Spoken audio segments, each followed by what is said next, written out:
Hi everyone, and welcome to Tips for Inclusive Language and Advertising, hosted by Cassie and Megan. And there is an Augurian logo that you can't see. No, there isn't one, but it's there imaginatively. So today we're here to speak with you all about inclusive language and advertising, but really just inclusive language. We're going to be talking about what inclusive language is, why it's important in daily life and in advertisements. We're going to walk through some examples of words and phrases that are inclusive. And then we're going to show you some just 7 key tips that you can kind of keep in mind to improve the inclusivity of your language and also of your advertisements. And then we're also going to offer some kind of discussion questions at the end and some resources that you can follow up on to continue learning. So the first thing that we wanted to cover is really defining what is inclusive language. And this is sometimes called discriminatory language. But really, before we get into that, we just wanted to kind of align on a few key terms. So stereotyping and discriminating. These both really have to do with inclusive language, so we wanted to kind of just cover them. So stereotyping is presuming a range of things about people based on one or two of their personal characteristics, like appearance, apparent intelligence, personality, or character, their gender, sexual orientation, race, ethnicity, age, location, socioeconomic status, or disability. There are other things as well, like addition or criminal record. Even when a remark or action based on a stereotype is not a conscious prejudiced act or phrase, it can still be hurtful, and therefore it can still cause harm or damage to that person. And then discriminating against a people or a group of people means treating them less favorably than others and doing something that has a less favorable effect on someone because of those personal characteristics. And there's a bullet list there kind of those key things, but it doesn't have to be limited to these key things. So that brings us to inclusive language. It's really language that's free from words, phrases, or tones that reflect prejudiced, stereotyped, or discriminatory views on a particular group of people. It doesn't intend to deliberately exclude people from being seen as part of that group, but that is often the effect that it has. Here's another way to look at it. It's the use of inclusive language is an important way to reflect on the diverse nature of society. So this non-discriminatory language avoids false assumptions about people and helps to promote these respectful relationships that we want in the people around us, but also with the leads that we're trying to nurture through our advertisements. So when we commit to inclusive language, we are committing to an important attribute of modern, diverse, and inclusive society, and it helps everybody feel like they're being included in what's being said. And I think that's really kind of the cornerstone of this, is that you're not leaving anybody out intentionally or unintentionally. Why does it matter? Well, here are a few stats. 90% of consumers believe that businesses have a responsibility to look beyond profit and improve the state of the world. And in tandem with that, 43% of the 75 million millennials in the US identify as African American, Hispanic, or Asian. So those are just a few identities, but they make up a very large portion. And if we are not keeping them in mind when our language, then we're losing out on a lot of opportunity, and also we're alienating a lot of people, which is unfair. So language matters. You know, it's our main form of communication, plays a powerful role in contributing to discrimination and also eliminating it.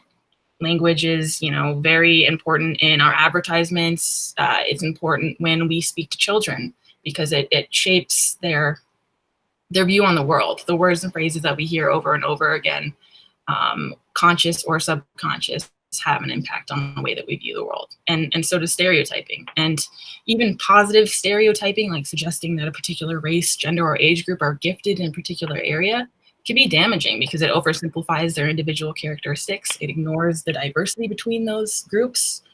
And it also kind of, ignores the fact that those people have different experiences from other people as well. So we kind of wanted to walk through some examples of inclusive language. These are just kind of common key phrases and things that kind of help getting you in the mindset of what we're talking about here. Before we get into that, what are the obvious ones? And that's a little blurry at the bottom there. I'm not sure why. But really, one of the obvious ones that will probably be most apparent and most familiar with is the awareness of language that excludes people on the basis of gender. So we know that past generations were taught to use he as a default for person. In the latter half of the 20th century, that changed to he or she, and now it's kind of more like avoiding gender at all, or being aware of the fact that there is a spectrum of gender identities and gender expression. So really the definition of inclusive language goes beyond gender. And so we're going to be looking at some other things. But just kind of starting with gender, it's man versus the environment. We've heard that phrase before. What is a better alternative? Humans versus the environment. It seems obvious, but really it's important. It's straightforward. It's an easy shift to make. And simply changing one word for another is more encompassing of the inclusive and exclusive language.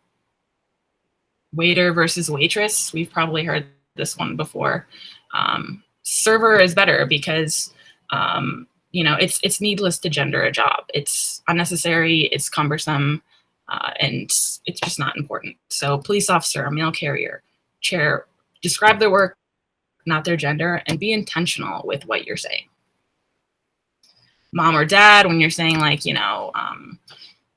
tell your mom or dad this, it's better just to say parent, guardian, or caregiver. You don't necessarily know what that person's situation is, and we know that families are quite different these days. The family structure can include grandparents, it can include same-sex parents, it can include foster parents.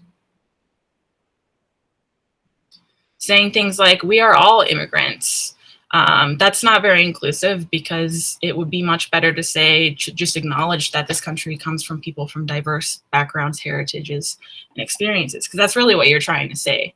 And the truth is, we're not all immigrants. Indigenous people didn't immigrate, and some people were, forced to come to this country or to other countries, and they didn't immigrate there. When you're addressing, classrooms, saying, okay, boys and girls, gather your things. It's really better just to say folks or everyone or children, because, even as children, like I said, our language shapes their reality. So it's better really just to avoid the use of the binary and include everybody in the class. When we're talking about the elderly, it's better to kind of say, just be intentful with what you're trying to describe about that group of people. Are you talking about people who are having trouble walking a short distance, or people with dementia? Being old isn't a singular identity. And focusing on the need assumes that people of all that age group is all that described, and that's not necessarily true, just like I said. And this brings us kind of to one of the last ones here. Autistic person or person with autism. What do you do in this kind of situation? Well, the truth is, everybody has their own preferences. And really the only hard and fast rule about using inclusive language is that it's best to keep an open mind and ask the person about their individual preference. Why is that? Well, because saying person with autism, this is called person first language. It was adopted to honor individuals as being more than the othering language that describes one of the identities that belong to them, such as disability or gender orientation. It was considered dehumanizing to put the identity first, as it was seen as erasure of the individual. But in other times, some people have now decided that they actually do prefer to be called an autistic person, because that helps them reclaim that identity as self-describing as belonging to that particular group. So some people would be offended to be called an autistic person because they would rather be seen as a person with autism. But the truth is, it really just comes down to what they prefer. And, it's not really up to you to decide what they prefer for them. So just going a little bit further into that, here are just a few more ideas, different identities. The other ones didn't really cover people struggling with addiction. So here are some terms. Rather than saying addict, you could say someone's struggling with addiction. Rather than saying substance abuse, You can be more specific and say substance use disorder or people living with substance use disorder. And instead of saying something kind of like jargon, like on the wagon, you could say in recovery, because it's a little bit more respectful. Here are some more options. Drug lord, that's probably not something that should be said. It's really much better just to be specific and say, this is a person who was arrested for selling drugs. They are not just a drug lord. That's not their identity. Some more things. We've heard a lot of things, people lately, not sufferers or victims, but more like survivors. Here's some more options. You can see a lot of these are really being specific about what you're trying to say, and also in a lot of these situations, putting the people first. But the truth is, inclusive language isn't just about staying on top of the hot button liberal phrases and what is politically correct to say right now. It's really just about keeping these 7 tips in mind. And I think that you'll find that not only do these tips really relate to inclusive language, but when we're writing advertisements, these are really the things that we should be considering anyway. We should be intentional with our advertisements. We should be considering the tone and the context, and we should be embracing representation and avoiding appropriation. And when we make a mistake in one of our advertisements, we should know how to apologize. So we're going to be covering that. Is there anything that you would like to add, Megan, before we go into any of these? No, nothing from me to add just yet. Cool. Awesome. So we'll just go into them. So the first one, oh, sorry, you have a question, Austin?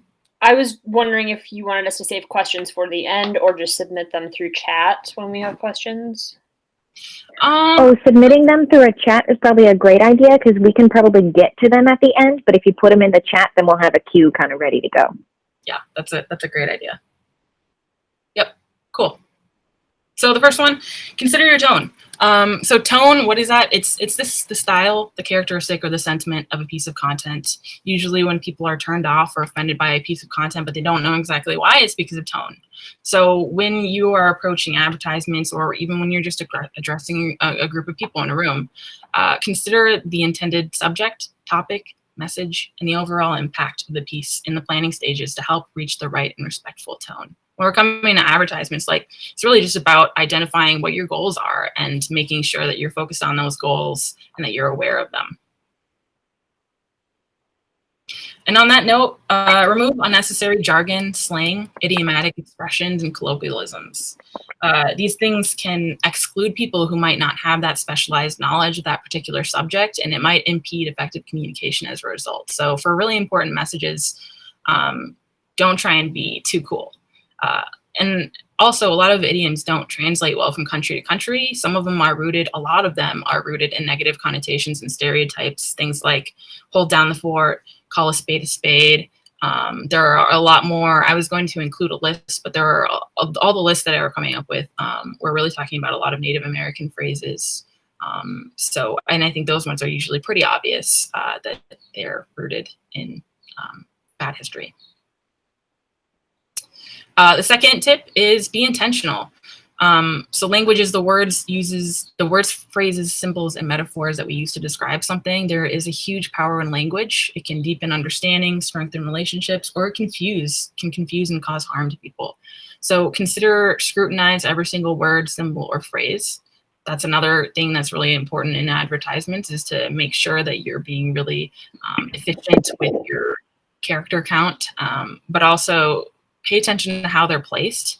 Only mention characteristics like gender, sexual orientation, religion, racial group, or ability when it's directly relevant to the conversation.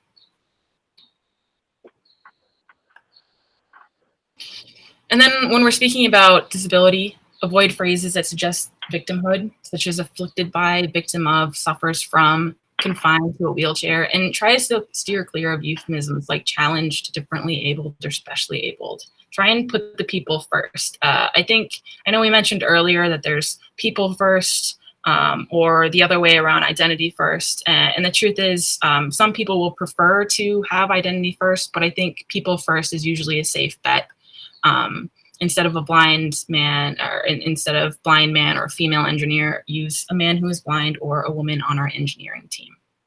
It makes sure that the individual is the most essential element. And there's more to us than just the labels that we choose. And here are just some terms you can kind of come back and look through these. Instead of saying things like is brain damage or the blind, you could say has traumatic brain injury or people who are blind. And obviously there are some things in the negative terms column that I think we all know is very not okay to say anymore, or probably ever was. So the third tip is embrace representation. That is the visible presence of a variety of identities in a story, image, video, and other things. So we know, just like there's a lot of power in language, there's also a lot of power in representation. People want to see themselves in the media. They want to feel included, empowered, inspired, and heard. So before you're publishing an ad, ask how it reflects actual society. Are you elevating diverse voices? Make sure that you don't underplay the impact of disabilities or a variety of identities, and make sure that you're aiming for a balance of gender-coded words or leave them out altogether. And I have a couple links here, masculine coded words and feminine coded words. This is actually, both links take you to the same page. And it's just a list of words that have been found in job advertisements that have been found to be, coded one way or another, and that has had negative effects on people's abilities to, hire certain genders. This is really a big topic when it comes to job searches as well. The fourth one is think about context. Context is the circumstances that inform an event or a piece of content. So think about the historical or cultural influences and the order and hierarchy of the subjects. One of the examples that Salesforce included when they were talking about this was that they noticed that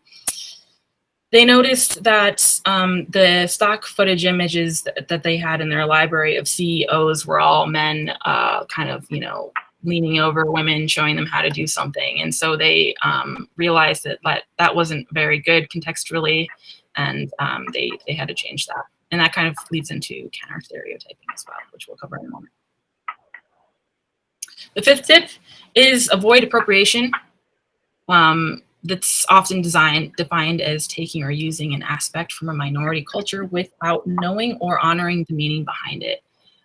So you can lead with cultural respect and awareness by being mindful of nuance and historical context, honoring and learning the culture, seeking guidance in diverse opinions, evaluating intent and impact, and elevating authentic voices. The sixth tip, counter stereotype. Kind of going back to what I said a moment ago about, images of CEOs only including men. Challenge what it means to look like people in these different situations.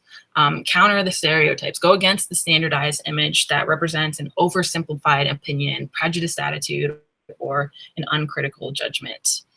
A lot of times when we're in the position to counter stereotypes, we almost sometimes feel like we're doing, at least me in the past, I felt like I was doing like something, not something wrong, but like something kind of, like I shouldn't be doing it by including a woman in this picture of a police officer or something. But I think it's really important to remember that not only is it the right thing to do, but we should be doing it as often as we can. This is one of the really cool powers that we have as marketers, is to change the way that the world looks. And then the seventh tip is know when to apologize and how to apologize. We're not always going to be perfect. And I think one of the most important things is to remember that when we don't use inclusive language, our language is discriminatory, and that results in microaggression. Remarks, questions, or actions that are painful to others because they have to do with the person's membership in a group that is discriminated against or subject to stereotypes. So these are usually unconscious expressions. They're casual. They come out innocuous comments or questions or actions by people who might be well-intentioned, but they still have usually a negative impact. And so when we realize that we've said something that was discriminatory, or when we see the impact of what something we said was, even and it didn't match the intent that we wanted, we need to know when to apologize and how to do that. So here's some tips. First thing, say sorry as fast as you can. A great way to apologize is just saying, wow, I just heard what I said, I apologize. Don't say, sorry, I offended you, or sorry, I'm offended you, but that wasn't my intent, because intent doesn't matter, it's impact. And don't say, sorry, it was just a joke, because the truth is, it's not about making the other person feel bad that they are offended. It's about taking ownership. The third step of apologizing is to recognize your implicit bias and be really specific about it. Own it. It's hard to own that, but I think that is what makes an apology really good. Saying, sorry for what I said, it was out of line, it was based on a false impression. Be specific about what that impression was, and make sure that they know that you are sincerely sorry. And then don't dwell on it. Just move on. Nobody wants to dwell on it. But don't move on so much that you don't keep educating yourself. Make sure that you keep learning, and you'll find that you don't make these mistakes as often, and you'll be helping everybody else out around you. So that brings me to the end. We have some questions here to chat about, but I would like to offer Megan the chance to add anything that she'd like to add before we segue into that. Sure. So my only thing that I want to add, Cassie, if you want to flip back just one slide. There's a lot. So essentially, first I want to open it up that like microaggressions are difficult. They can be confusing. It's something that happens really, really often, but shouldn't downplay like the seriousness of what that feels like over time as they add up. If anyone ever wants to talk about it or has questions about it or bring anything to my attention, please feel free to reach out. I'm always game to have coffee and chat further about it. But basically, at the end of the day, the one kind of message that I want to leave you with about these tips here is it really comes down to one thing. Try to do the right thing as often as you can. Try not to make assumptions about people, and try not to make them feel like a burden for living outside of these regular stereotypes. So if a person has a different pronoun that they prefer, if you ended up committing a microaggression or two over time, maybe with the same person, part of making them not feel like a burden is not, dragging yourself through the mud too hard either. Like this says, don't dwell on it. Move forward, do the work to educate yourself and recognize where that bias lives.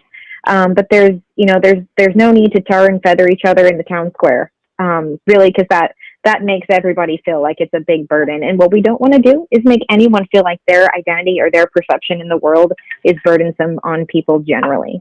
So that's really all I had to add on that one. That's a really good point to add. Cassie, do you have anything you want to say before we close it out? Nope, you did it perfect. Well, killer. Okay, everyone gets 2 minutes of their life back. Enjoy it, and I'm sure we will all talk again soon. Thanks. Thanks, guys. Awesome. Thank you. Thanks so Bye. much. Thank you, guys. Thanks.